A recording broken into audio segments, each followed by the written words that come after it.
Hello and welcome to TOEFL Masterclass Advanced Strategies for High Scores. My name is Kirstyn and I am so glad that you joined us on this webinar.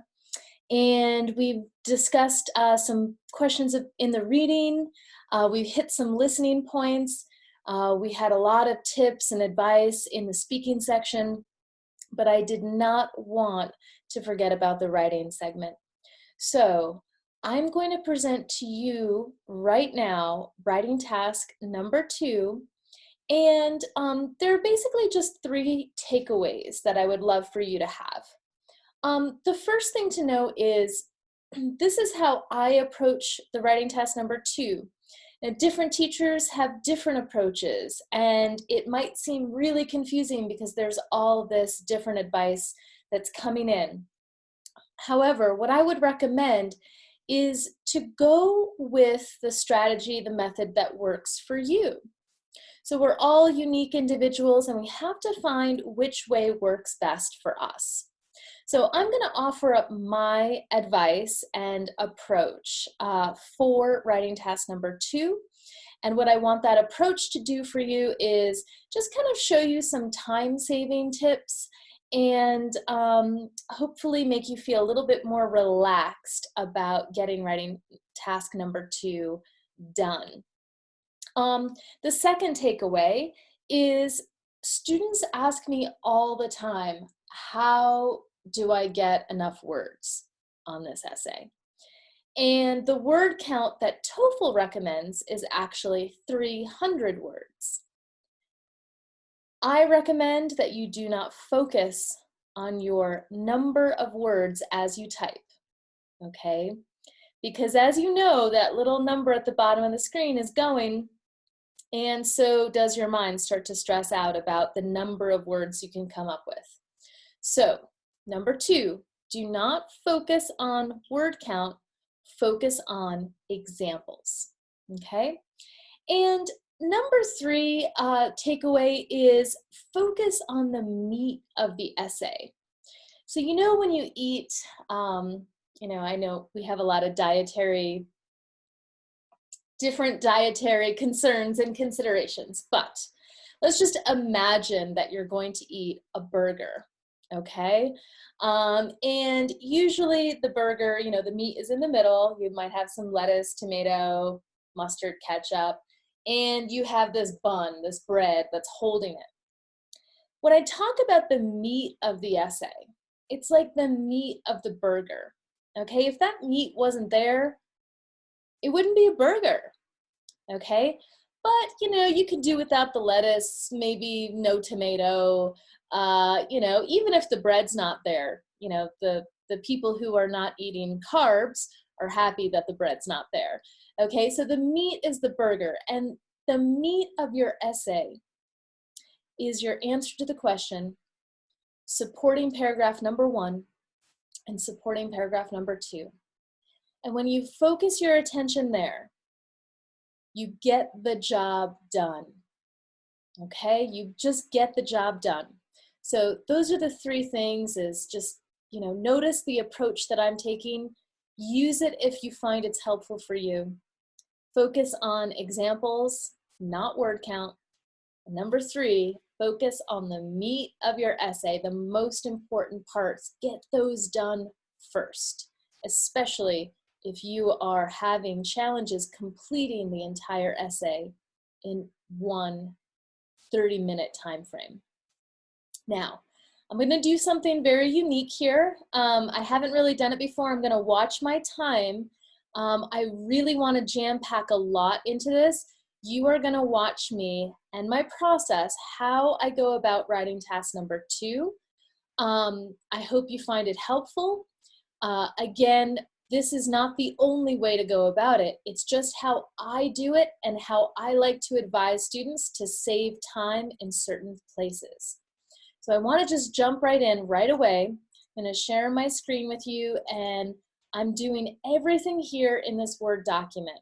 And here's my approach, okay? My approach is this. The first thing we must do, brainstorm. Why?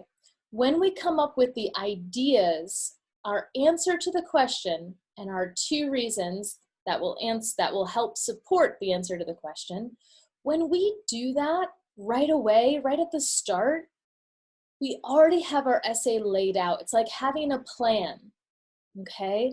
And so there's never a moment in time where during the essay we start to freak out and be like, oh my gosh, what do I write? I don't know what to write. I'm sounding like I'm repeating myself over and over again.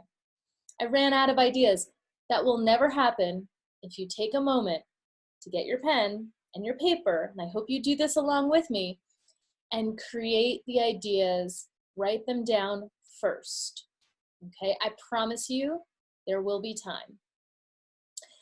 The second thing we do is write the answer to the question. That is important, right? We must answer the question. So that's number 2. Number 3, we're gonna write support paragraph number 1. And there are different components to the supporting paragraph, right? The first is the topic sentence.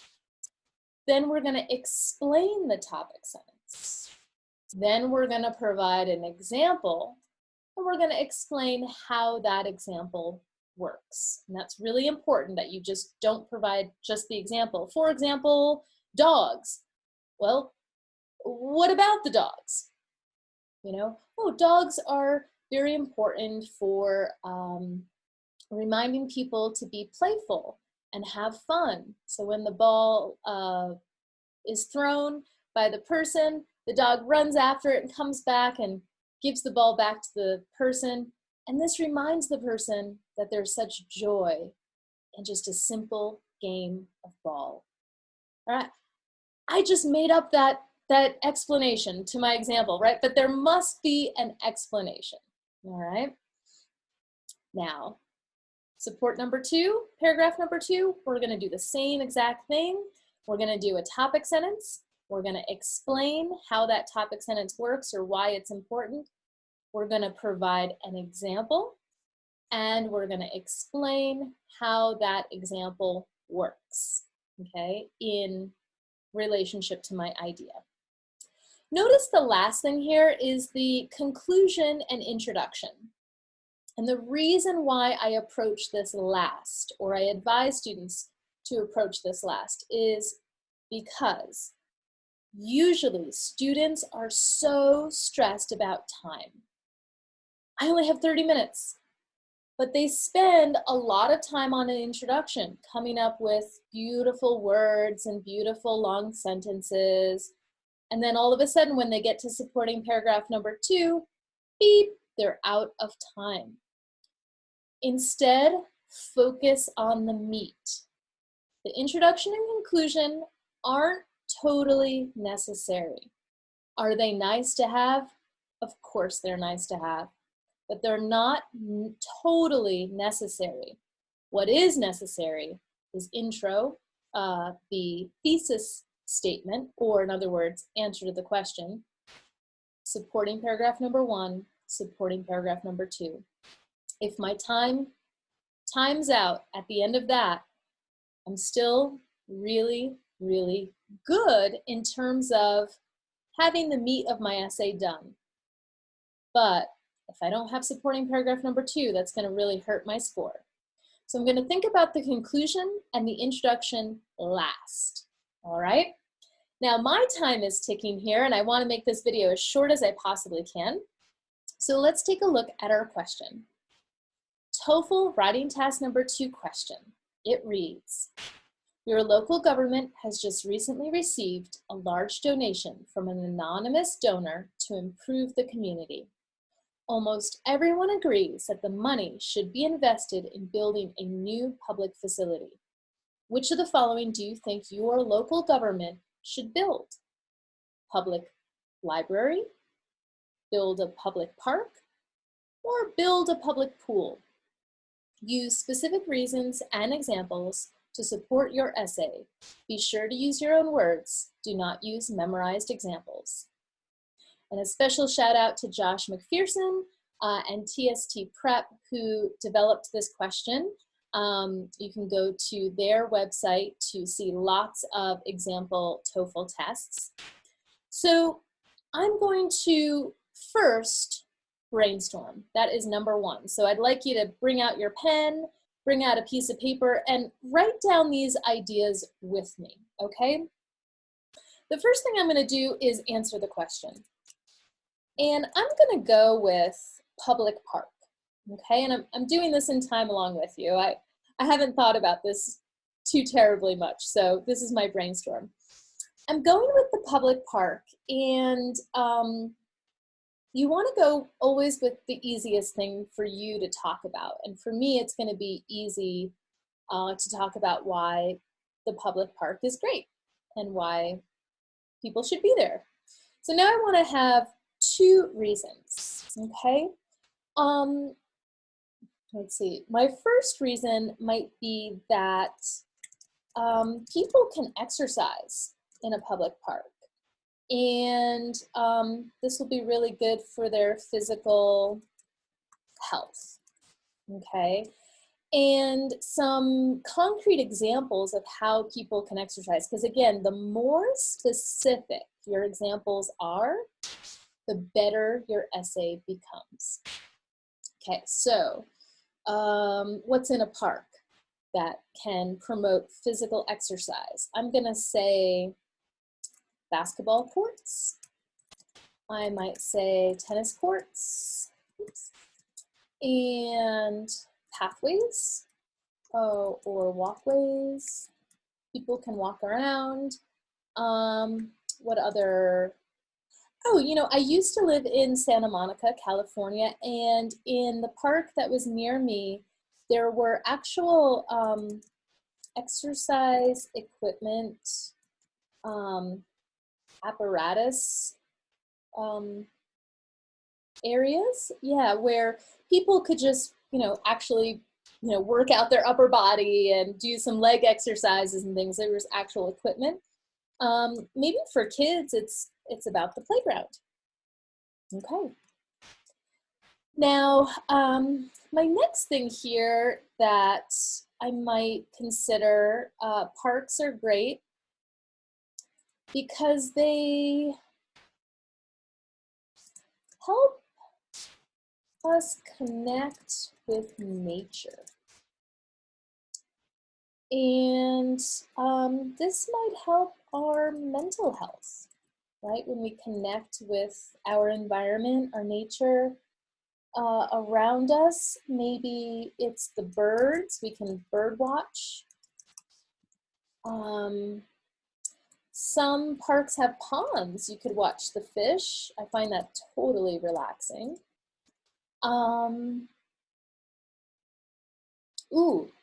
The earth itself, if you walk bare feet on earth, on the soil, you're actually picking up the earth's magnetic field. And since we are also electromagnetic beings, we can harmonize with the earth in that way. This is called earthing, by the way. And it's really beneficial for our body. It really brings us back into a kind of balance. Let's see, what else? Oh, trees, green spaces. They're gonna provide oxygen, which of course helps us human beings, helps clean our environment, helps clean our city of toxins and other pollutants. So I think I've got my brainstorm done, okay? I'm watching the time, so I'm gonna write this essay in real time. The first thing I wanna do, answer the question. The local government should build public parks, or should build a public park. That answers the question, okay? So that's the answer to our question. I'm not gonna write a fancy intro. I'm gonna move on to the meat of my essay, my supporting paragraph number 1. It's gonna start with a topic sentence. So here's my topic sentence. I'm gonna take that idea of exercise. Public parks are beneficial because they encourage people to exercise. All right, and I'm just going to scroll down here. I hope you have your notes so you can be watching along with me, and just going to change the font here, maybe make it a little bit easier to see. So that's my topic sentence. Now the second thing I want to do is I want to explain my topic sentence.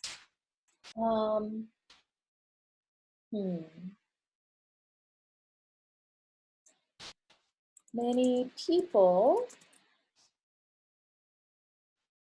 today are dealing with health issues and some of these issues, challenges, health challenges,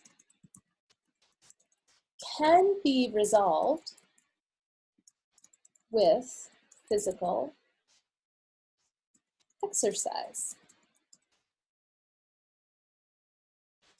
It is also fun and enjoyable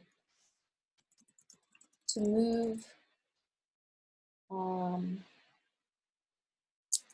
the body outdoors. Okay, so notice how I kind of explained a little bit more of what I meant in that topic sentence. Now it's time for me to bring in those specific examples that we already brainstormed, right? So, in a park,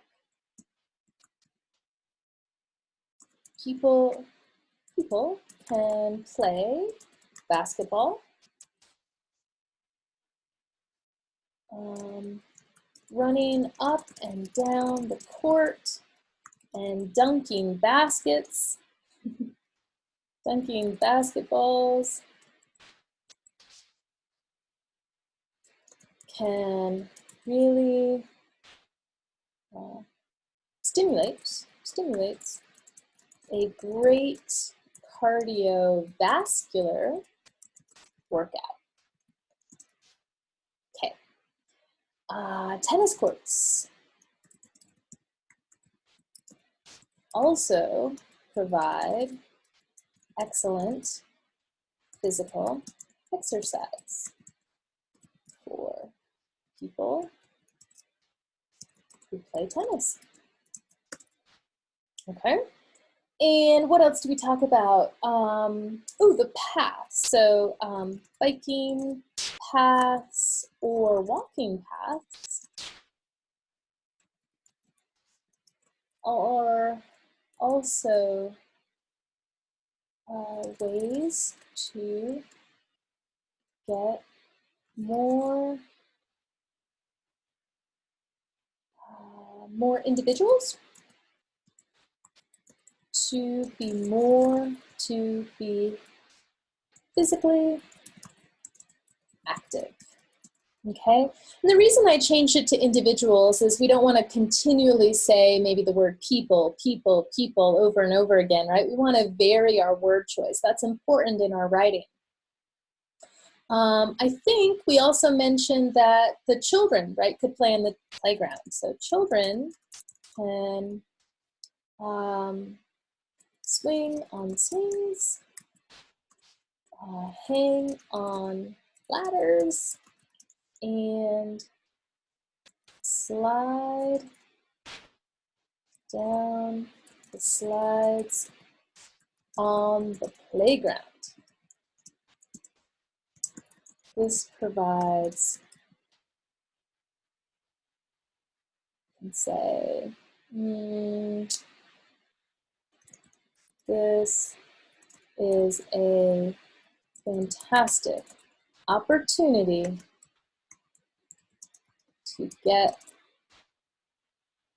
to encourage, or did I already use the word encourage? I did in that first topic sentence.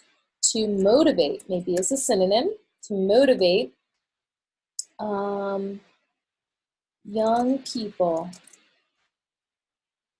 to stay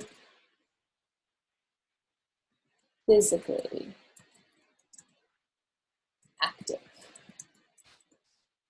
Okay, so, and I've already used this word physically active. I'm glad that you're seeing my challenges right here. So I might want to change this. This is a fantastic opportunity to motivate young people to stay maybe fit. Okay. Now, I told you I don't want you to look at word count. However, if you just take a look, right down here at the bottom, I have 309. Why? I already made it past the 300 mark. And that is because I just focused on examples, right? I just focused on those examples, really painted the picture, created this park of the basketball court and the tennis court and everything else, and described what the people are doing there, right? So if you really focus on your examples, you've got the meat. But we're not done yet. We need another paragraph. So stay with me. Let's do it. Our second reason, remember, was about connecting with nature. So I might have, furthermore, parks can help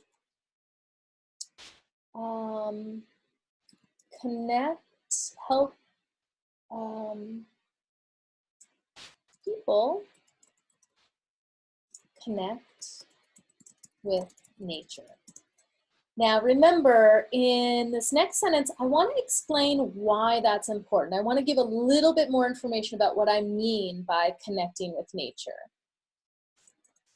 And I might say in our current socio-economic environment, and that's just a fancy way of saying society and economy, like our society today and our economy today create this environment. In our current socioeconomic environment, many are stuck inside, in front of a computer screen every day.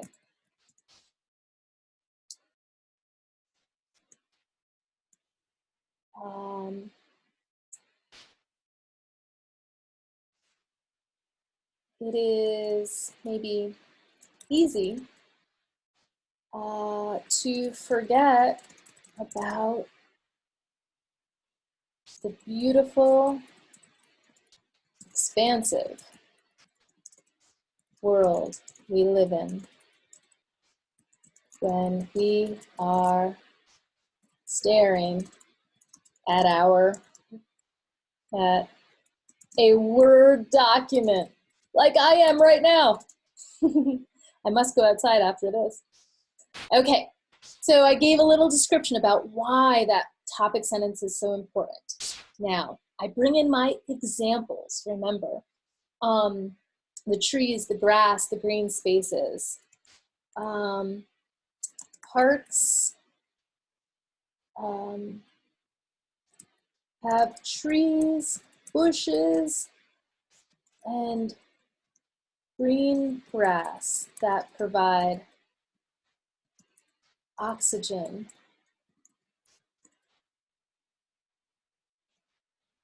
People, I'm going to change people now because I've been saying it a lot. I might say locals can go to the park to breathe fresh air.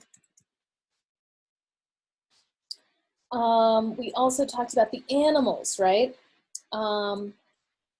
Ponds with fish, swimming,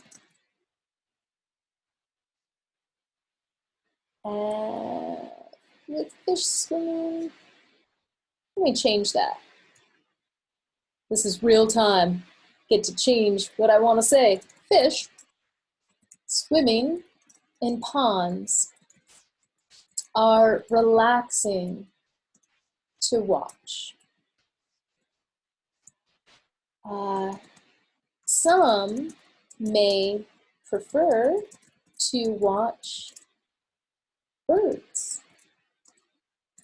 In any case, observing the sounds of nature and the animals in our environment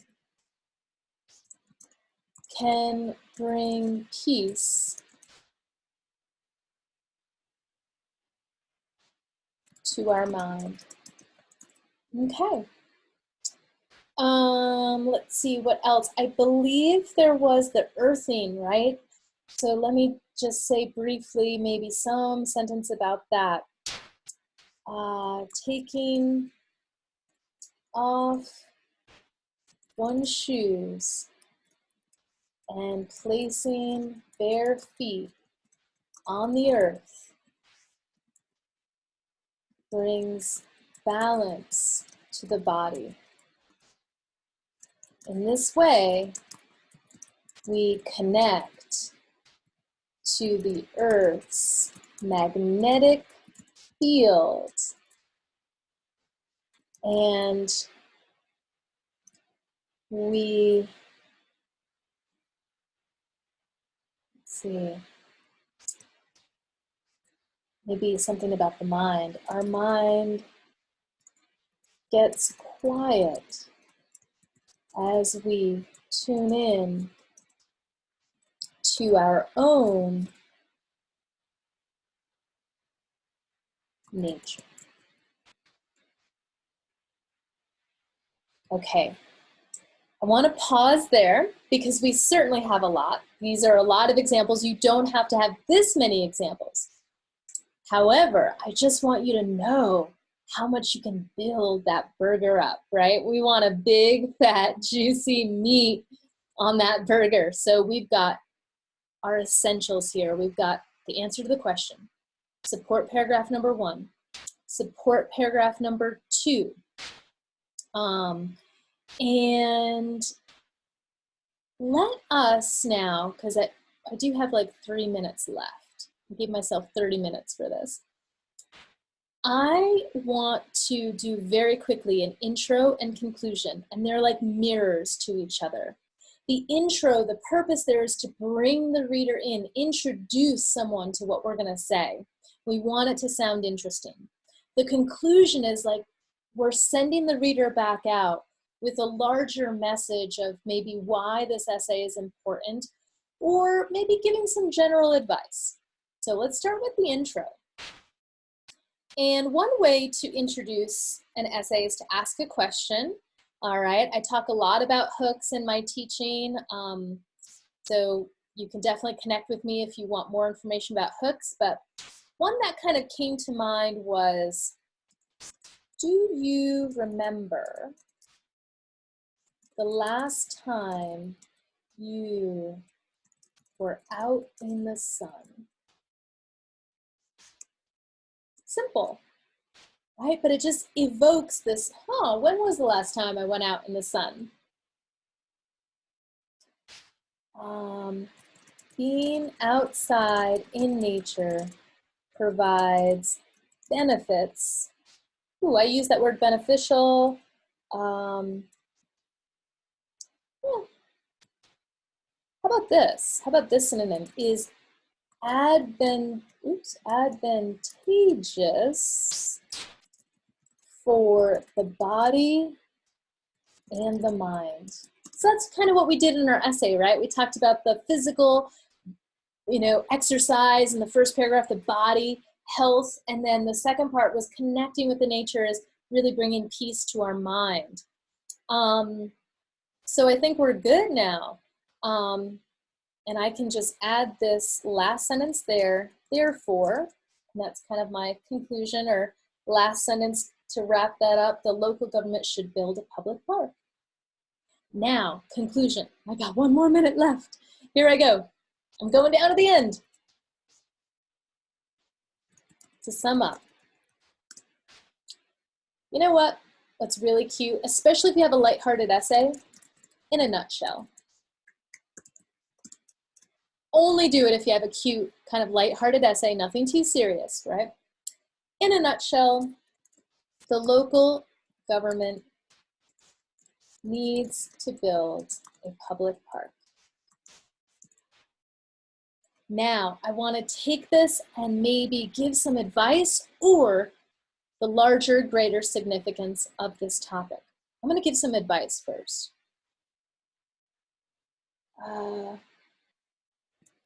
Go outside for yourself and see how healing it is to be in a green space. Now, because I like my paragraphs to have 3 sentences, and you should have a paragraph with 3 sentences, I'm going to add one more general advice or maybe greater significance. Let's see. Green spaces for our parks can inspire more physical connection to our bodies and to the world around us. Okay. Our parks can inspire more physical connection to our bodies and to the world around us. Woo! All right. That was just a little bit over 30 minutes for the whole thing. And I'm going to stop my share. You can absolutely check out this essay. We'll have it in a downloadable PDF format. In fact, I'll have 2 variations of this essay in a downloadable PDF format. If you would like to connect with me to work more with your writing, I would be absolutely happy to work with you. I love helping aspiring writers, not only with their academic writing, but in other writing areas too. We've got, a lot of you applying to universities, so you might be working on a resume, you might be working on a personal statement that you need more help with, and I would be so happy to assist you with that. And I will include my contact info, and of course, tofaland.com is where I'm at. You can reach out there and send me an email at kirstyn@tofaland.com. And again, my info will be in the PDF document. I hope that was helpful. Again, you got to find the methodology that works for you, right? Your approach. There are many approaches out there, but find the one that works for you. Try it out. You can only get better at writing by practicing, so you must practice. Focus on examples, not the word count. And also focus on the meat of the essay. That answer to the question, supporting paragraph 1, supporting paragraph 2. If you run out of time right there, it's okay. The world doesn't end. But if you don't have that second supporting paragraph, that's when the score starts to drop. All right? So feel free to reach out to me, and I hope you enjoyed this writing task number 2, real-time writing experience. Thanks for your patience. Thanks for watching.